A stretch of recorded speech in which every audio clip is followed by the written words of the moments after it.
Place à la lecture dans Il était une fois un livre. Voir la mer, donc il s'est fait nommer en Bretagne, il était l'instituteur de Sars. Avec Nathalie Ramage sur Fréquence 8. Bonjour à tous et à toutes. Cette semaine, Il était une fois un livre reçoit Stéphane Grangier pour nous présenter, parler autour de son livre Hollywood Plot moderne, édité chez Gouater-Noir. Bonjour Stéphane. Bonjour. Alors, première question, c'est édité donc Gouater-Noir, en sachant que les éditions Gouater ne font pas que du roman noir. Non. À la lecture de ce livre, je me suis demandé comment est-ce qu'on avait pu mettre un livre aussi drôle dans cette collection noire. Oui, mais il y a noir et noir. Hein, donc il donc y a là, gris, c'est noir on pâle, va dire gris avec des paillettes, avec tout ça, avec tout ce qu'on veut. Là, parce que il était question d'une poursuite policière, donc il y avait de quelqu'un qui mourait et puis d'une enquête qui suit derrière, donc ça devient un polar. C'est pas un thriller particulièrement, donc c'est plus un road movie, donc entre deux personnages qui n'ont rien à voir, qui se mettent ensemble. Donc c'est dans cette collection plutôt. Après le noir veut pas dire, quelquefois, le polar ou le roman noir veut pas dire une ambiance sombre, glauque, sinistre. Enfin, autrement, il n'y aurait jamais eu Frédéric Dard ou des gens comme ça. Donc, Alors, votre premier livre... le livre pour lequel je vous avais déjà reçu, il s'appelle Fuel, donc là aussi chez Gouater-Noir. Oui. Effectivement, l'ambiance était beaucoup plus sombre, faisait plus appel aux aspects, je dirais, un peu sombres de la société et des personnages de la personnalité, de la société. Alors que là... j'ai été étonnée, Je me disais, moi j'ai beaucoup ri à lire ce livre. Alors c'est vrai qu'il y a un humour, il y a une histoire. Comment est née cette histoire d'ailleurs ? Alors, il y avait déjà une histoire originelle, mais le Hollywood Plot moderne, c'était une nouvelle. Ça a été une nouvelle à un moment que j'ai commencé. J'écrivais plus des nouvelles que des romans. Enfin, je me sentais pas capable d'aller au-delà de 50 pages de toute façon. Donc, ou alors elle s'arrêtait toute seule parce que j'avais pas trouvé de fin. Donc, parce que ça, c'est votre premier roman après des recueils de nouvelles. Oui, ou des recueils de novellas, on va dire, parce qu'elle faisait justement 50. Les nouvelles, c'est encore plus court. Quelquefois, c'est juste 10 pages, voire en dessous de 10 pages, voire 2 pages. Et je faisais des novellas, c'est-à-dire jusqu'à 40-50 pages, des petites aux éditions de la Rue Nantaise. Et qui était plus noir, et là je voulais continuer sur cette veine, mais c'était les lieux aussi, parce que Hollywood Plot moderne, c'est un lieu qui existe dans le Finistère. Donc j'avais un rapport sans doute avec le Finistère qui était assez cocasse ou lointain, familial, qui était en tout cas tendre, qui était affectueux. J'ai un rapport aussi avec le Finistère comme ça parce que familial. Mais du coup, j'avais commencé à écrire une histoire et m'est arrivé de rencontrer l'éditeur, Jean-Marie Gouater, Frédéric Paulin aussi, qui faisait partie des premiers, du début de Gouater-Noir, on va dire, parce qu'il a lancé, Jean-Marie Gouater a lancé cette collection, sa maison d'édition déjà était en marche, et puis il a décidé de lancer comme je pense qu'il aimait ça, il adorait le polar, mais il savait qu'il y avait des auteurs aussi de noir, comme Frédéric Paulin, comme d'autres aussi, comme Yves Tanguy, comme Léonard Taokao, qui était dans le coin. Il a lancé une collection, et on s'est mis un petit peu sur les rails. Oui, après, ça c'était... En fait, ce livre-là, ça a été après le premier recueil de Calibre 35, donc on se connaissait déjà un peu.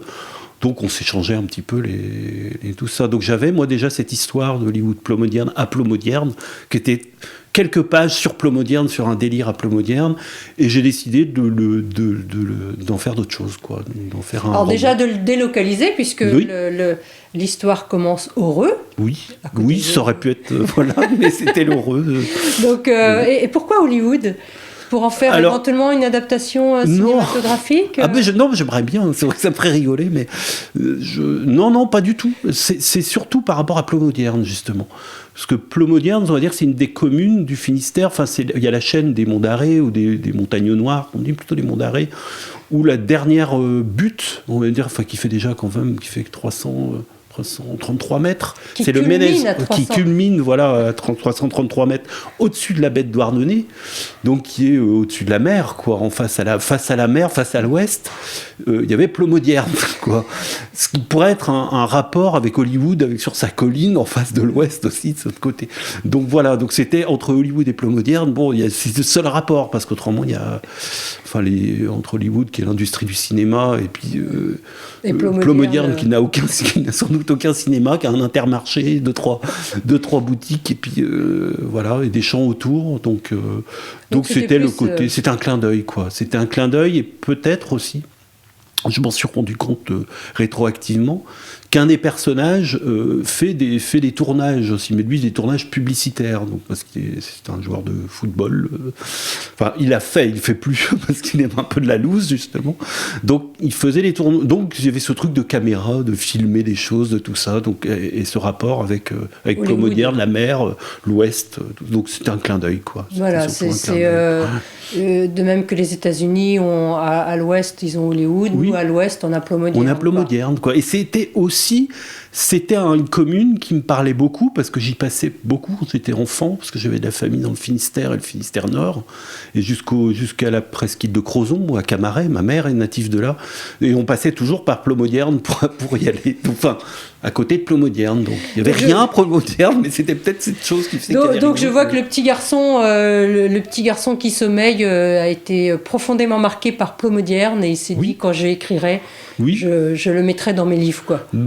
Ouais, c'est venu tout seul, quoi. Alors il y a quelque chose, justement, du rapport du cocasse, quoi. Enfin, du rien à voir. Quand Hollywood, Plomodiern, il n'y a rien à voir, quoi. Enfin, je confirme, quoi, le truc. Enfin, je crois pas. Je connais pas Hollywood, par contre. Donc c'était plus le parallèle. C'était un clin d'œil, quoi.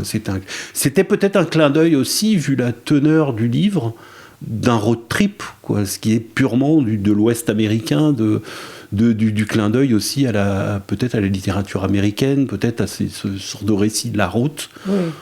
Parce que c'est un vrai movie, quoi. Oui, parce que la route consiste à traverser la Bretagne, mais c'est l'Ouest, hein. De toute façon, ça peut être le Grand Ouest, quoi. Ça peut être les grandes plaines de l'Ouest. Ça dépend comment on le vit, quoi, et comment vont le vivre les personnages, quoi.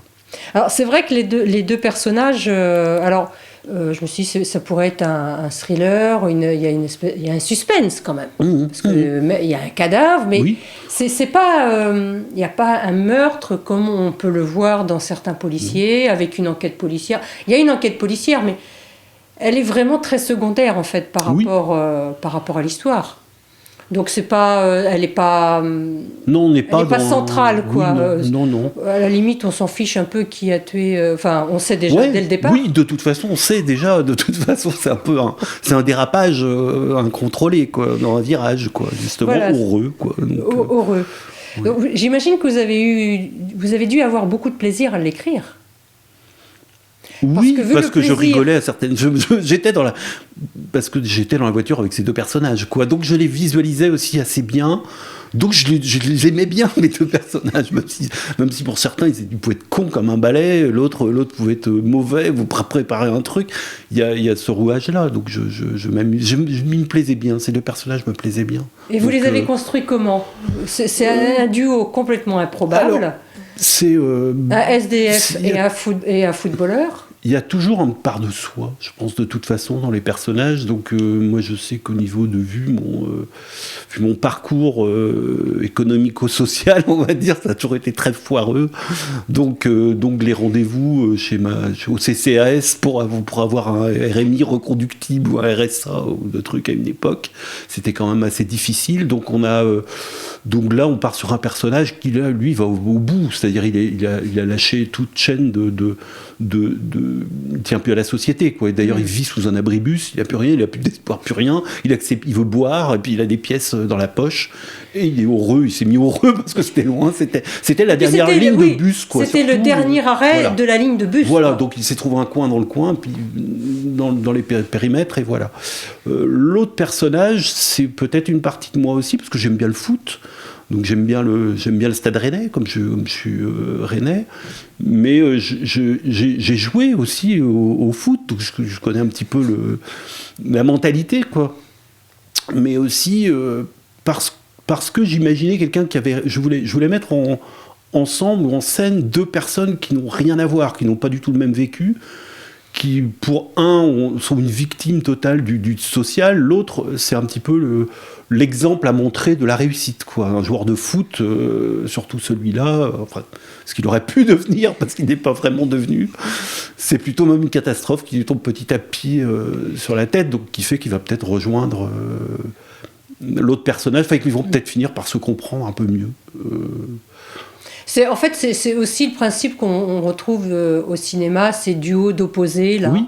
mais qui font tout le côté cocasse, tout le côté drôle, en fait, de deux mondes qui se percutent et qui ne se comprennent pas, quoi. C'est une incompréhension souvent, enfin, c'est une compréhension de ne pas vouloir voir, de ne pas vouloir être d'accord, parce qu'ils s'engueulent sur d'autres choses par moment. C'est plus, ça peut être sur le travail pour certains, alors que l'autre, il a trempé dans le foot depuis tout petit, donc quelque part, enfin, depuis l'âge de 12 ans, sur un terrain, il cravache toujours, il bosse toujours, donc il traite l'autre de feignant, enfin voilà, alors que l'autre n'a jamais bossé dans un entrepôt l'hiver, ou des choses comme ça, donc c'est des ponts où finalement ils se dévoilent, peut-être que leur situation aux abois, parce qu'ils vont se retrouver aux abois à un moment tous les deux dans la voiture, va faire qu'ils vont par la force des choses, ils vont devoir se rapprocher, quoi, donc se comprendre un peu, quoi, donc après je sais Puis pas, là, se comprendre ou ne rien comprendre d'un truc, parce que je pense qu'il y en a un qui l'entraîne sur une pente aussi, le SDF est pas... Enfin, à l'origine, il a une autre idée derrière. Quand il rentre, quand il place, je veux dire, ce cadavre dans la Ferrari arrière, parce que ça commence comme ça, en fait, la scène, quoi. C'est un accident de voiture simple, d'une voiture qui dérape dans un virage, et il y a un vieux randonneur qui est par là, vers le Reux, et qui va se retrouver sur le bord de route, quoi. Donc il va l'aider, en fait, il va l'aider simplement, ce joueur de foot avec sa Porsche rouge, il va simplement l'aider, mais en même temps grimper dans la voiture, parce que une Porsche, ça veut dire d'autres choses, quoi. Ça veut dire de l'argent, enfin, c'est un malin aussi, quoi. Et c'est vrai que le pauvre randonneur, c'est au mauvais endroit, au mauvais moment. Au mauvais moment. Dans un virage au bord d'une route, à la campagne, voilà. Faut mieux prendre les petits chemins, quelquefois. Ouais, des fois on est plus tranquille, quoi. Et il n'y a pas toujours de chemin un peu balisé, ni rien. Donc là, il tombe sur un furieux, un peu, de toute façon, qui va louper son virage. Donc, voilà, c'est mais ça. qui ne va pas le louper de lui, quoi. Voilà. Donc, alors ça, c'était pour la première présentation de la semaine. On y reviendra parce que c'est vraiment un road movie très très drôle, qui a été écrit il y a quelques années, mais qui se lit encore très très bien aujourd'hui. Il y a pas d'anachronisme. Donc voilà, je rappelle le titre du livre, donc Hollywood Plot moderne, chez Guater Collection Noire. Et on laisse place à un petit peu de lecture, et nous, on se retrouve demain pour la suite de l'émission. À demain. À demain. Stéphane Grangier, Hollywood Plot moderne. Si les embrouilles du footballeur semblaient récentes, les miennes me collaient au cul depuis environ 6 mois, à partir de ce jour où j'avais malencontreusement répondu à l'invitation de mon animatrice locale d'insertion. Bien. Il y a maintenant 6 ans, vous avez entamé un parcours d'insertion. Où en êtes-vous exactement ? Qu'elle m'avait demandé. Spécialiste, elle se coltinait des feignants à satiété. Son truc, c'était d'en faire le tour, puis d'en repérer les fissures afin d'ébranler la minutieuse structure d'incohérence que ces trous du cul généraient la plupart du temps. Sauf que là, rincée par la succession de mauvais français venus s'entasser en ces lieux depuis l'aube, elle avait lâché la théorie et attaqué frontalement. Au mieux, j'aurais pu la boucler, puisqu'il s'avérait que je n'avais rien foutu, que je n'avais rien à dire et que ça n'était pas la digestion des 13 binous de la veille qui allait m'alléger l'emphase et me favoriser la logorée. Écoutez, des rendez-vous sont en cours. J'allais vous tenir au courant, mais comme rien n'est encore décidé, j'ai préféré, à la suite de cette intervention prometteuse, j'ai enchaîné, incapable de me taire. En ce moment, des portes s'ouvrent et puis, il y a des possibilités, quoi. je le répète, mon but est de vous accompagner, voire de vous épauler. Ce que vous me dites est plutôt confus. On va essayer d'y voir clair, si vous le voulez bien. Nous avions évoqué des CV à envoyer aux employeurs, ainsi qu'une approche ciblée de plusieurs formations. Où en êtes-vous précisément ? Foutu connasse. Trop longtemps que je faisais le dos rond, que je subissais, que je marinais en pull rayé dans la vase de la Trinité-sur-Mer. Elle me tenait et le savait. Alors, j'avais explosé. Dézinguant son dessus de table, avant de l'alpaguer par la queue du chinchilla qui lui pendouillait entre les seins. À l'instant où j'envisageais de la démembrer, j'étais revenu à la surface et plus ou moins à la raison. Je lui conseillais d'aller se faire foutre, répétant l'épisode chinchilla, puis attraper ma veste et quitter le donjon. J'étais le portrait exact de ce à quoi ma famille m'avait destiné.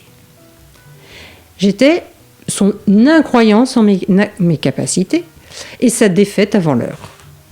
Mon expérience de l'employabilité m'ayant transformé en décharge à ciel ouvert, j'avais pigé un jour que je n'avais rien à faire dans ce circuit de l'humiliation en boucle. Alors j'avais tout refusé, y compris la gondolière à chinchilla qui me menait en bateau tous les 3 mois.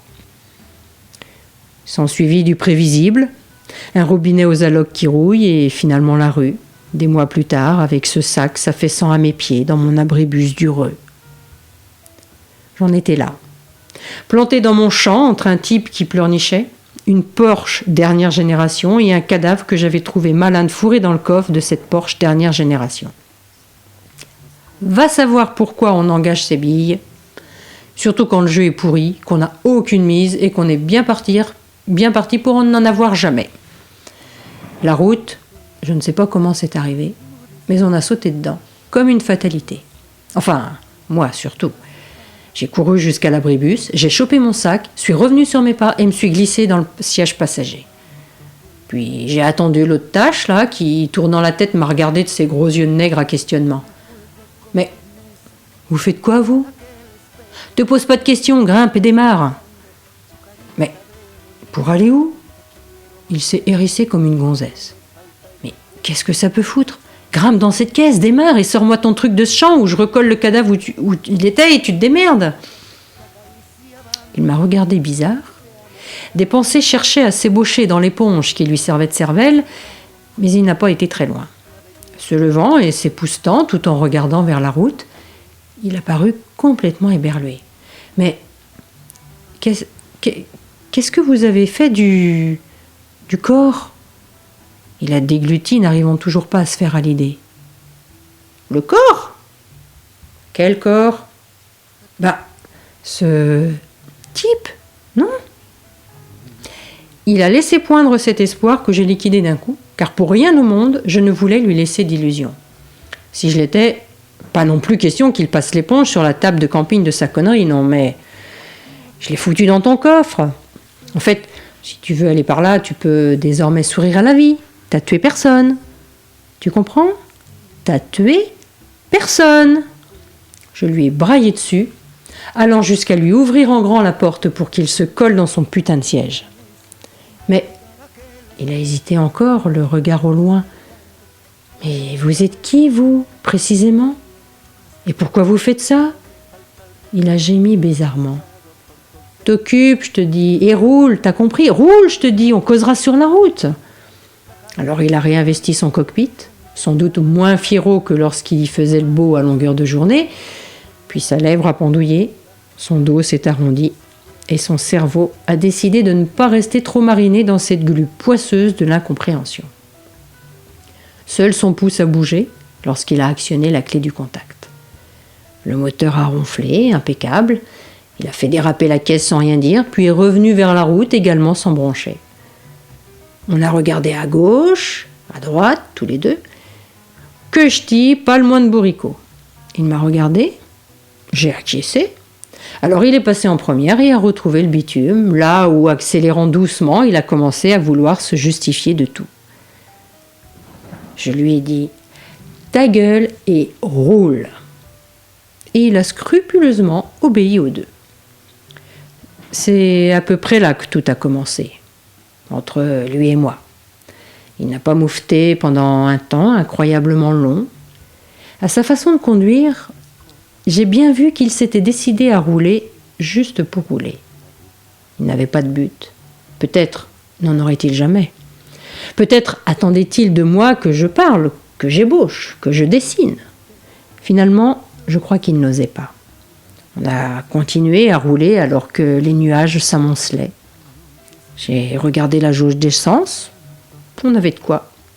On a atteint l'autoroute et il a accéléré. Je lui ai juste dit « Calmos ». Et se tournant timidement vers moi, il a obtempéré, puis il a regardé la route, puis son regard s'est à nouveau tourné vers moi. « On fait quoi maintenant ? C'est quoi la direction ? Saint-Malo ? Alors, va pour Saint-Malo. T'es pas attendu. » Il a réfléchi une seconde et il a répondu « Non. » Bon ben, c'est parfait. Roule, on va à la mer. La mer ? Mais pourquoi la mer ? Il a tourné une tête, inquiète, vers moi, avant de poser à nouveau le regard sur la route, sans doute par prudence. Ben, parce qu'il y a la mer, tiens. Place à la lecture dans Il était une fois un livre. Voir la mer, donc il s'est fait nommer en Bretagne, il était l'instituteur de Sars. Avec Nathalie Ramage sur Fréquence 8.